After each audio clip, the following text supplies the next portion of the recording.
ಜ್ವರ ಹೇಳು. ಕರ್ಕಶ ತೊಂದರೆ ಆಗುತ್ತಾ ಯಾರಿಗೆ? ತೊಂದರೆ ಆಗುತ್ತಲ್ವಾ? ಮತ್ತೆ ಯಾಕೆ ಹಾಕಿದ್ಯಾ? ಸ್ಕೂಲ್ ಬಸ್ ಅಲ್ವಾ ಅದು? ಸರಿ ಒಂದು ನಿಮಿಷ ಫೈನ್ ಹಾಕಿ. ನೀನು ಕೆಳಗಿಳಿ. ಹೊಟ್ಟೆ ಅಂತ ಅರ್ಥ. ಕೂತ್ಕೋ.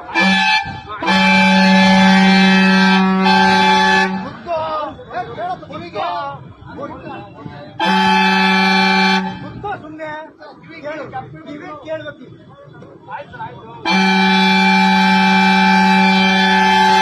ಖುಷಿ ಅನ್ಸುತ್ತಾ? ಹರೀಶ ತನ್ನ ಕೇಸಕ್ಕೆ ಬಾಯ್.